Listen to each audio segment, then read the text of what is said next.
Hi යාළුවනේ. ඉතින් මම අද ඔයාලත් එක්ක කතා කරන්න ආවේ ප්‍රෙග්නන්සි ටයිම් එකේ මුල් මාස 3 අත්දැකීම් ගැන.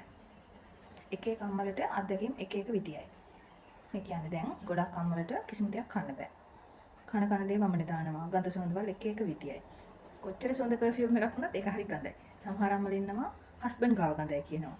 සමහර අම්මලා ඉන්නවා උයනකොට කෑම සුවඳ ආවොතින් ඒව ගඳයි ඊට පස්සේ ආයෙක කන්න හිතෙන්නේ නැහැ. එහෙම අම්මලාත් ඉන්නවා. එතකොට වතුර ටිකක් බිව්වත් වමනේ දානවා. වතුරත් අප්පිරියයි.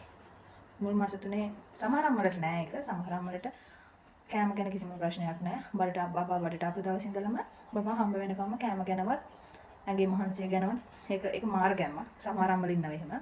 ඒක කියන්නේ කිසිම අපහසුයක් නැතුව සාමාන්‍ය විදියට කාලේ ගෙවන අම්මලාත් ඉන්නවා. මට නම් තිබුණේ මුල් මාස 3 කන්න බැරි එකක් විතරයි. ගොඩක් බඩගිනි දැනෙනවා. ඒ වුණාට කිසි දෙයක් කන්න බෑ. කොහොම හරි වමනේ දැම්මේ නැහැ. ඒක තමයි මට ලොකුම දේ. වමනේ දැම්මේ නැහැ.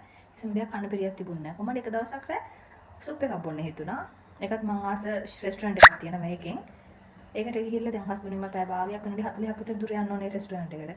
කොහොම හරි ගිහිල්ලා දැන් දෙන්නත් වාඩි වෙලා සුප් එක ඕඩර් එනකම් බලාගෙන ඉන්නවා. හරි ආසාවෙන්. ඊට පස්සේ ගෙනාවට පස්සේ හරි දෙකක් තුනක් බිව්වේ නැහැ. මට ඇති කියලා ඒකත් හස්බන්ඩ්ම දෙලම පැත්තකට දුන්නා. කොහොම හරි එදා දවසට කෑවෙත් නැහැ මොකද.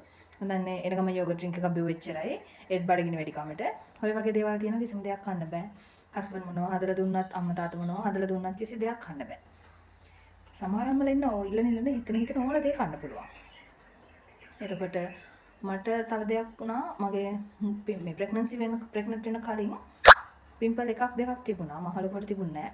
කොහොම හරි බබා බඩට ඇවිල්ලා මා සති දෙකක් වගේ යනකොට මේ බෙල්ල මේ කඹුල් මූණ මේ අත්වල මේව දිගටම ගොඩාක් බිබ්ලියාව රතු පාට නිකන් පැපොල මං හිතන්නේ ඒකනේ පැපොල හැදුනා වගේ ඒ වගේ මේ ගොඩාක් බිබ්ලියාව. ඒ කියන්නේ අර අපි බොන එක පාට අපේ හෝමෝන වෙනස් මම ડોක්ටර්ට කිව්වට පස්සේ ડોක්ටර් නම් කිව්වේ හෝමෝන වෙනස් වෙනකොට ඒක හිම වෙනවා සමහර අම්මලට කියලා. ඊට පස්සේ ડોක්ටර්ම කිව්වා මාස 3ක් වගේ යනකොට අඩු වෙයි. ඔක එච්චර හිතන්න එපා. හිතලා ස්ට්‍රෙස් වෙන්න එපා. දරුවෝ ගැන හිතන්න. එහෙම කියලා ගොඩක් කිව්වා. ඊට පස්සේ ඒ කිව්වා වගේ මාස 3ක් වගේ යදී හැමදේම වගේ බහැලා ගියා. දැන් නම් දෙයන එකක්වත් නැහැ. අර මේ ආපු වෙලාව ලප චුට්ටක් තියෙනවා. ඊට වඩා නම් මුකුත් නැහැ. හැබැයි තව එකක් ආව කවදාවත් තිබිච්ච නැති විදිහට චුටි ඉන්නවා වගේක් ආවා. ඒ එකින් එක දේවල් එක එක අම්මලට වෙනස්. ඒක ගොඩක් එහෙම තමයි. දැන් මට තියෙන දේ නෙමෙයි මගේ යාළුවට තියෙන්නේ. එහෙම හැමදේම වෙනස්. කොහොමද මගේ යාළුවෙක් ඉන්නවා. එයාත් මගේ වයසේ. එයාට කිසිම දෙයක් කන්න බැරි වුණා. කන දේ වමනේ දැම්මා. එයාත් තව චූටි බබෙකුත් බලා ගන්න ගමන් තමයි තවත් දරුවෙක් බඩේ ඉන්නේ. එයා කන හැමදේම වගේ වමනේ දැම්මා. කිසිම දෙයක් කෑවේ නැහැ. දෙයියනේ ගලමට වමනේ ගියේ නැහැ. මොනවා හරි කියන්නේ ආස දෙයක් නැති වුණත් අමාරුවෙන් හරි කෑව දරුවට කන්න දෙන්න ඕන නිසා. නැත්තම් කිසිම පිළියකින් කෑවේ නැහැ. විශේෂයෙන්ම කියන්න ඕන දෙයක් තමයි ප්‍රෙග්නන්ට් වෙන්න බලන් ඉන්න අම්ම කෙනෙක් දැන් ළමයි දෙන්නෙක් වගේ ළමෙක් දෙන්නෙක් ඉන්න අම්මලා නම් මේ හැමදේම දන්නවා. මට කියන්න තරම් ලොකු අත්දැකීමකුත් නැහැ. ළමයි මේ අම්ම කෙනෙක් වෙන්න බලන් ඉන්නම නම් අනිවාර්යයෙන්ම ෆෝලික් ඇසිඩ් යූස් කරන්න. මේ ප්‍රෙග්නන්ට් වුණාට පස්සේ නෙමෙයි අපි අවුරුදු 18න් 20න් පස්සේ ෆෝලික් ඇසිඩ් යූස් කරනවා නම් කසාද නොබැදපු කෙනෙක් වුණත් ෆෝලික් ඇසිඩ් යූස් කරන එක අපේ අනාගතයටත් හොඳයි, හම්බෙන්න ඉන්න දරුවටත් හොඳයි. අපේ ශරීරය ආරක්ෂා වෙන මේ හැම දෙයක්ම ෆෝලික් ඇසිඩ් එකෙන් වෙනවා. ඉතින් මේ වීඩියෝ එකෙන් වැදගත් වෙන මොන හරි දෙයක් තියෙනවා නම් ඒ දේත් ඔයාලා අරගෙන දන්න නැති දෙයක් තියෙනවා නම් මගෙන් අහන්න. මම ඇත්තටම දන්නේ නැහැ. මම දන්නේ නැති වුණත් ඔයාලට දැනගන්න දෙයක් තියෙනවා නම් මගෙන් අහන්න. මම මිඩ්වයිෆ් කෙන් හරි එතකොට මගේ ડોක්ටර් කෙන් හරි අහලා මම ඔයාලට කමෙන්ට් එකකින් හරි පර්සනලි හරි ඒකට රිප්ලයි එකක් දෙන්නම්. අනිවාර්යයෙන්ම අහන්න දෙයක් තියෙනවා නම් ඒක පස්සට දාන්න නැතුව අහන්න. ඒ වගේම ඔයාලට මට කියන්න දෙයක් තියෙනවා නම් ඒකත් යටින් කමෙන්ට් කරගෙන යන්න. මොකද මම දන්නේ නැති දේවල් ගොඩාක් ඔයාලා මට දන්නවා ඇති. මම ආසයි යාළුවගෙන් දෙයක් අරගෙන ඉගෙන ගන්න. මොකද මට ලොකුට අත්දැකීම් නැහැනේ. මගේ ළමයි දෙතුන් දෙනෙක් වුණා නම් මට කාගෙන්වත් දෙයක් ඕනෙත් නැහැ. එහෙම නැහැනේ. මට කිසි දෙයක් තේරෙන්නේ නැහැ. පළවෙනි දරුවට මට විතරක් නෙමෙයි ගොඩක් අම්මලට ඒක තේරෙන්නේ නැහැ. තමන්ගේ සහෝදරයන්ගෙන් එතකොට පවුලේ කට්ටියකින් අම්මගෙන් එහෙම තමයි හැමදේම අහලා දැනගන්නේ. අදටත් බඩේ චුට්ටක් රිදෙන ගත්තත් ටගාලම්ට කෝල් එකක් දීලා කියන හැම මගේ බඩේ මෙන්න මෙතන රිදෙනවා. මොකක්ද අම්මේ කරන්නේ කියලා. ඊට පස්සේ අම්මා තමයි කියන්නේ ඔතන රිදෙනවා නම් බය වෙන්න එපා.